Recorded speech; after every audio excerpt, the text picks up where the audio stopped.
Class 12 D and F block element chapter आपको चल रहा है। मैंने आपको कुछ प्रॉपर्टीज पढ़ा दी थी। आज सबसे ज्यादा इंपॉर्टेंट प्रॉपर्टी डी ट्रांजिशन पढ़ाने आ रहे हैं। हम एक आयन का फॉर्मेशन कंसीडर करेंगे Ml6 plus n। D and F block element का अगला चैप्टर होता है कोऑर्डिनेशन कंपाउंड। कोऑर्डिनेशन कंपाउंड वास्तव में कोई अलग चैप्टर नहीं है, वो इसी का एक सेपरेट पार्ट है, राइट। यहां M मेटल एटम है, L फॉर लीगेंड। लीगेंड वो न्यूट्रल मॉलिक्यूल या वो नेगेटिव आयन जिनके पास लोन पेयर होता है और वो मेटल के वैकेंट डी ऑर्बिटल्स में देते हैं और ये कॉम्प्लेक्स आयन बनता है। D block metal ions are coloured why because of d transition. Now what is d transition, अब ये देखेंगे। Ml6 आयन का फॉर्मेशन देखिए,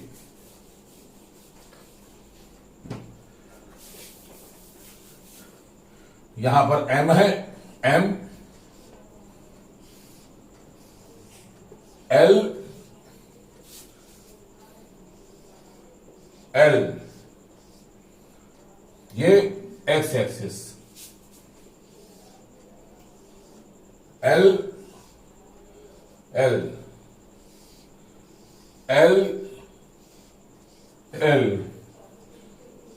वाई एक्सिस, M L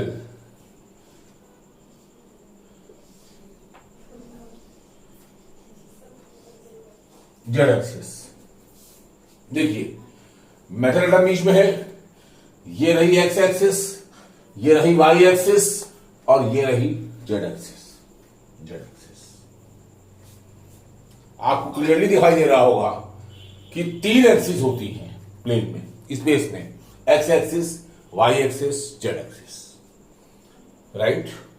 ये जो एल्स है ये 6 लीगेंड्स हैं, ये अपने लोन पेयर देंगे, कहां देंगे? मेटल के वैकेंट डी ऑर्बिटल्स में। अब एक चीज जरा ध्यान से देखिए कि ये सारे लीगेंड मेटल के चारों तरफ है, हर लीगेंड एक्सिस पे है। 2 लीगेंड, एक 6 लीगेंड है, हर एक्सिस पे 2 लीगेंड है, यानी कि 6 लीगेंड में से हर एक एक्सिस पर बैठा हुआ है। और मेटल एटम में क्या होते हैं? Electron. Let us suppose metal atom को अगर एक ऐसा डी ऑर्बिटल, अब मैं डी सबशेल पे जा रहा हूं, डी सबशेल पे मैं डी सबशेल पे जा रहा हूं, डी सबशेल पे जा रहा हूं। डी सबशेल में 5 ऑर्बिटल होते हैं, d x y, d x y, right. ये एक्स एक्सिस, ये वाई एक्सिस, जो 2 ऑर्बिटल हैं कोई भी एक्सिस के अलाउंग नहीं, ये प्लेन के अलाउंग है। D x y axis, x z axis कर लो, 2 ऑर्बिटल हैं, ये भी प्लेन में है, एक्सिस पर नहीं लाई करते। लास्ट 5 ऑर्बिटल है, 3 डी एक्स एंड जेड। ये देखिए ये भी एक्सिस पर नहीं है, प्लेन पे है। अब सवाल इस बात का है कि ये 3 लीगेंड एक्सिस पे नहीं लाई करते, प्लेन पे लाई करते हैं। ये तीनों लीगेंड प्लेन पे लाई करते हैं, एक्सिस पे नहीं। अब डी सबशेल के पास 5 ऑर्बिटल होते हैं, 3 तो हमने बना दिए, बाकी 2 कौन है? D x square y square और डी जेड स्क्वायर। डी अगर ये एक्स एक्सिस है, ये वाई एक्सिस है, तो ये होगा d x square y square, और अगर ये जेड एक्सिस है तो ये होगा डी जेड स्क्वायर। एक चारों तरफ एक गोल रिंग होती है, ये है डी जेड स्क्वायर। पांचों ऑर्बिटल आपके सामने है। आपको यह देखना है कि इन पांच में से कौन एक्सिस के अराउंड लाई करते हैं। ये एक्सिस के अराउंड नहीं है, प्लेन पे है। ये एक्सिस के अराउंड नहीं है, प्लेन पे है। देखो ये दोनों प्लेन पे है, एक्सिस पे नहीं है। एक्सिस पे कौन है ये? तो एक चीज बताओ, Ml6 कॉम्प्लेक्स आयन की फॉर्मेशन में लिगेंड कहां बैठे हैं? एक्सिस पे।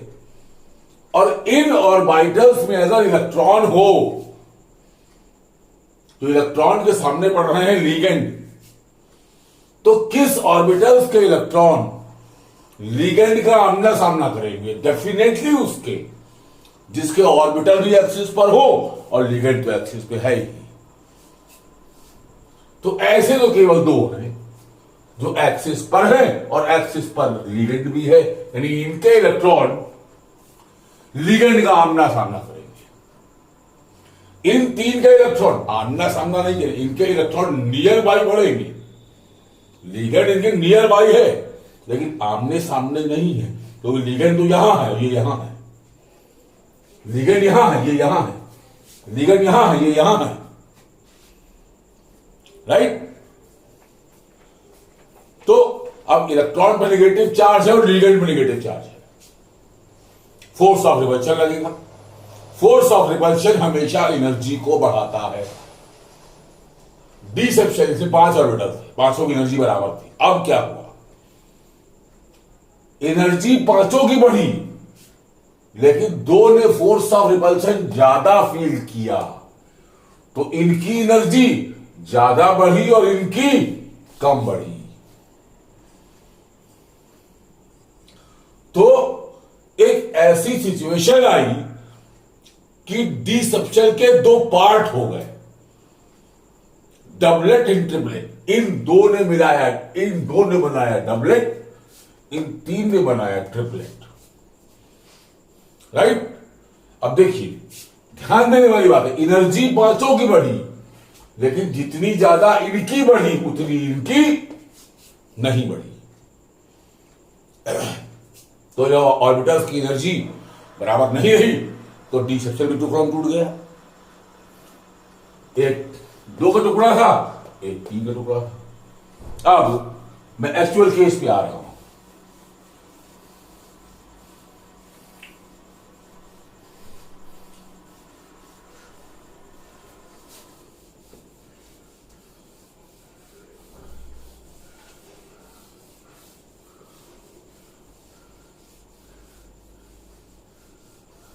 अब मैं एक्चुअल केस पे आता हूं। देखिए,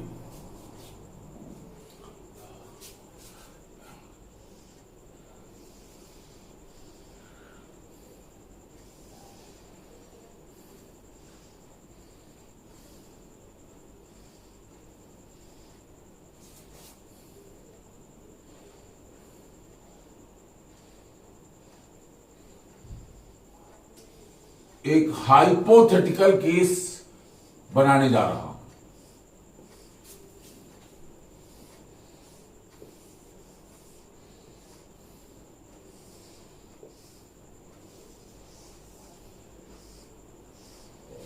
देखो, ये 5 ऑर्बिटल ओरिजिनली थे जिनकी एनर्जी कम थी। अगर एक ऐसा केस होता कि सारे ऑर्बिटल्स की एनर्जी इक्वली बढ़ती तो ये हाइपोथेटिकल स्टेट आती, जिसे जीरो एनर्जी की स्टेट कहते, मतलब जीरो डीक्यू बोलते। अब ध्यान दो, इसकी भी एनर्जी इनसे ज्यादा है, इसकी भी इनसे ज्यादा है, इसकी भी इनसे ज्यादा। तो इस हाइपोथेटिकल स्टेट के कंपैरिजन में इनकी एनर्जी पर इलेक्ट्रॉन 4dq से कम हो गई और इनकी इलेक्ट्रिक एनर्जी पर इलेक्ट्रॉन 6dq से बढ़ गई पर इलेक्ट्रॉन। मतलब dq is a unit of energy after the name of scientist. मान लिया इसमें x इलेक्ट्रॉन है और इसमें y इलेक्ट्रॉन है, तो CFSE क्या हुआ? CFSE बताओ, यहां पे ये जीरो एनर्जी थी, यहां हर इलेक्ट्रॉन की एनर्जी 6dq से बढ़ी है और टोटल इलेक्ट्रॉन यहां x है, तो एनर्जी कितनी हो गई? 6x। यहां एनर्जी कम हुई है यानी माइनस हुई है, और हर इलेक्ट्रॉन की एनर्जी 4dq से कम हो गई और y है तो -4y dq। ये हो गई क्रिस्टल फील्ड स्प्लिटिंग एनर्जी। इसकी वैल्यू जितनी ज्यादा होगी कॉम्प्लेक्स आयन उतना ही स्टेबल होगा। अब सवाल इस बात का है डी ट्रांजिशन किसे कहते हैं? मान लो इस ट्रिपलेट, मान लो डबलेट खाली है, व्हाइट लाइट पड़ी, व्हाइट लाइट का कुछ पार्ट एब्जॉर्ब करके ये इलेक्ट्रॉन जंप करके यहां पहुंच गया। ध्यान देना, बोर के मॉडल ऑफ एटम में क्या था? एक इलेक्ट्रॉन जंप करके दूसरे शेल में आता था, वापस लौटता था। लेकिन यहां क्या हो रहा है? एक ही शेल के अंदर, एक ही सबशेल के अंदर एक ऑर्बिटल से दूसरे ऑर्बिटल में जा रहा है, तो ये वापस लौट के नहीं आएगा। ये एक ऑर्बिटल से दूसरे ऑर्बिटल में जा रहा है and they belong to same shell, ये वापस लौट के नहीं आएगा। व्हाइट लाइट का कुछ पार्ट एब्जॉर्ब किया और रेस्ट पार्ट उसने रिफ्लेक्ट कर दिया। रिफ्लेक्टेड लाइट का जो कलर होगा सॉल्यूशन देखने में वैसा ही लगेगा। इसे बोलते हैं D transition. Clear? D block metal ions के सॉल्यूशन कलर्ड होते हैं because of d transition, because of d transition. Next,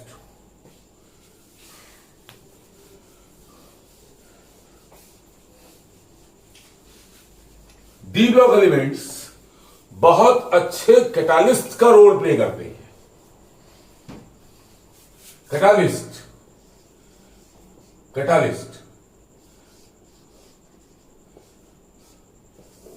D block elements act as very good catalyst, very good catalyst। क्यों? Why? Because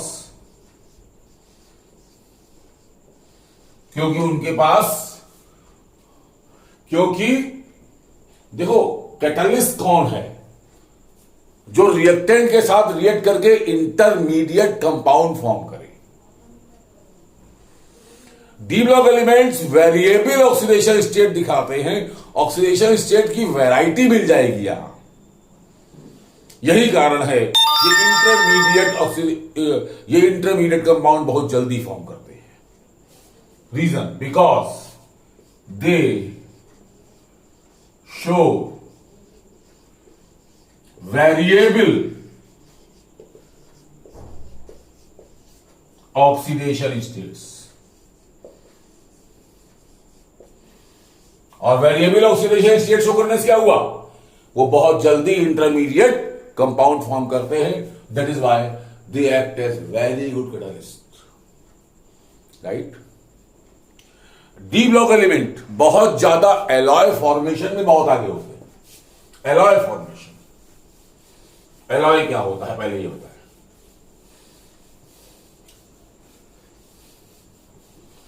एलॉय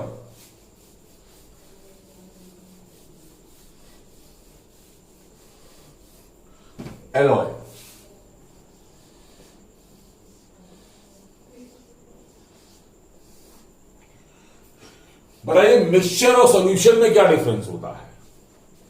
मिक्सचर और solution में difference ये है कि mixture की अपनी कोई प्रॉपर्टी नहीं होती, वो जिनसे मिलकर बना है उन सबकी प्रॉपर्टी शो करेगा, लेकिन सॉल्यूशन की अपनी प्रॉपर्टी होती है। लेकिन मैं कम से कम एक ऐसे मिक्सचर को जानता हूं जिसकी अपनी प्रॉपर्टी होती है, वो है एलॉय। दो सॉलिड्स का एलॉय से मिलकर बनता है एलॉय। 25 के दो सॉलिड से मिलकर बनता है एलॉय, राइट। अब देखिए स्टेनलेस स्टील आयरन का एलॉय है, आयरन का एलॉय है। आयरन मैग्नेट से चिपकता है, मैग्नेटिक प्रॉपर्टी होती है। क्या स्टेनलेस स्टील में होती है? नहीं होती, जबकि वो एक एलॉय है। एलॉय मतलब mixture, solid in solid.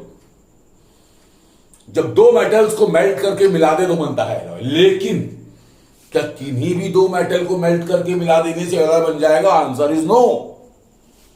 Alloy केवल तब बनेगा जब एक मेटल में से एक मेटल के एटम्स को हटाकर दूसरे मेटल के एटम आ जाएंगे उसके लैटिस में। पहले मेटल के लैटिस में उसके एटम्स को हटा के दूसरे मेटल के कुछ एटम्स आ जाएंगे और उसके लैटिस में फिट बैठ जाएंगे। लेकिन फिट तभी बैठेंगे जब उनके एटॉमिक साइज सिमिलर हो। ये लैंथेनाइट कॉन्ट्रैक्शन आगे चल के पढ़ाएंगे आप ब्लॉक एलिमेंट्स में। लैंथेनाइट कॉन्ट्रैक्शन, एक्टिनाइट कॉन्ट्रैक्शन का एक कंसिक्वेंस है कि their atomic sizes are almost similar. That is why they easily form number of alloy. Their atomic sizes are almost similar. That is why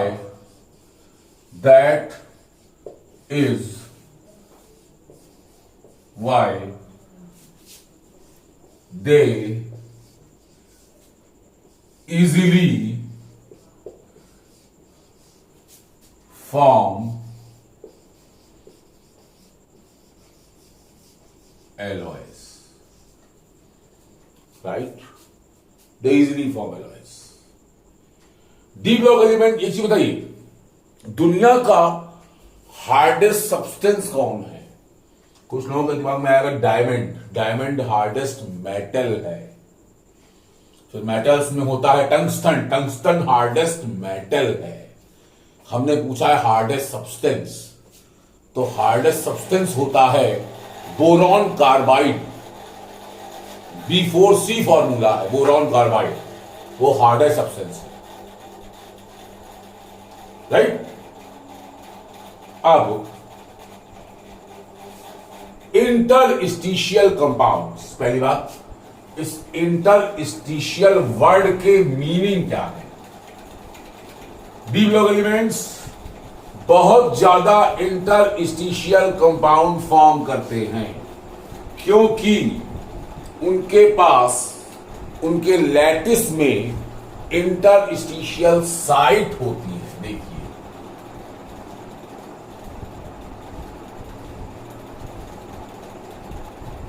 ये है interstitial site, ये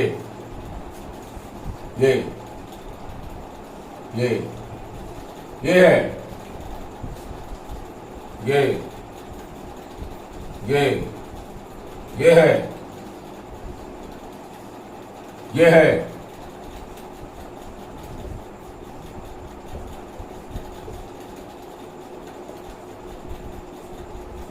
वास्तव में जो ये इंटरस्टिशियल साइट हमने बनाई है वास्तव में इतनी बड़ी नहीं होती है, नेग्लिजिबल होती है।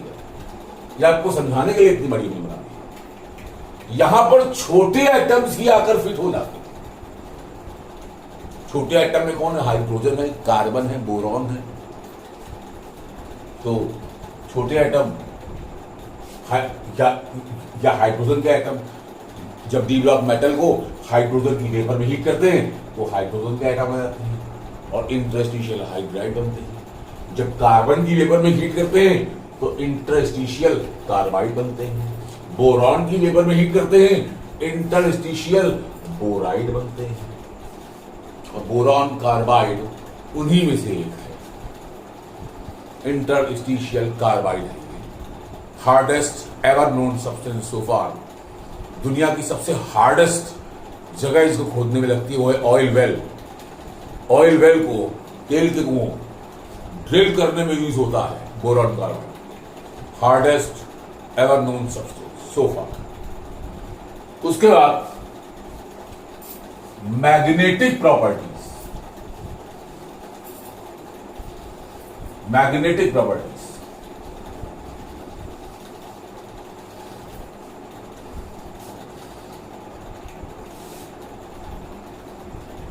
Magnetic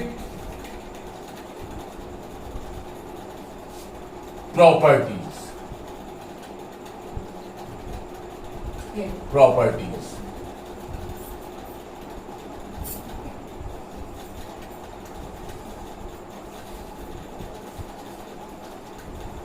magnetic properties. D and F block element magnetic property show करते हैं। मैग्नेटिक प्रॉपर्टी क्या होती है? जब किसी सब्सटेंस को मैग्नेटिक फील्ड में रखो तो मैग्नेट हो जाए और मैग्नेटिक फील्ड रिमूव कर दो तो वो डीमैग्नेटाइज हो जाए तो उसको बोलते हैं पैरामैग्नेटिक। कुछ ऐसे भी होते हैं जिनको अगर एक बार मैग्नेट बना दिया तो वो परमानेंट मैग्नेट बन गए, उनको बोलते हैं फेरोमैग्नेटिक। और कुछ ऐसे होते हैं जिनके ऊपर मैग्नेटिक फील्ड का कोई असर नहीं होता, वो होते हैं डायामैग्नेटिक। पैरामैग्नेटिक और फेरोमैग्नेटिक के लिए जरूरी है कि मेटल के पास कम से कम एक अनपेयर्ड इलेक्ट्रॉन जरूरी है।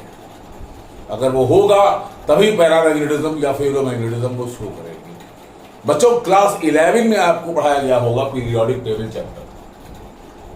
पीरियोडिक टेबल चैप्टर में मेंडलीव की एक खराबी आज भी मॉडर्न पीरियोडिक टेबल में है, उसे रिमूव नहीं किया जा सका। आपने ध्यान दिया होगा, ग्रुप 1 को 2 ग्रुप में बांटा है, 1A 1B। ग्रुप 2 को 2 ग्रुप में, 2A 2B, 3A 3B, 4A 4B। लेकिन ग्रुप 8 पे कभी जाइए, उसको ABC नहीं बांटा। इन्होंने लाइनें बीच में खींच दी हैं, मेंडलीव ने लाइनें भी नहीं खींची थी क्योंकि इनकी प्रॉपर्टीज इतनी मैच करती है। और ये ग्रुप 8 फेरोमैग्नेटिक का गढ़ है। जितने हैं यहां वो सब के सब फेरोमैग्नेटिक। मैग्नेटिक कैरेक्टर डिसाइड होता है मैग्नेटिक मोमेंट से। मैग्नेटिक मोमेंट से, magnetic moment mu is equal to होता है square root of n into n+2 Bohr magneton. n है नंबर ऑफ अनपेयर्ड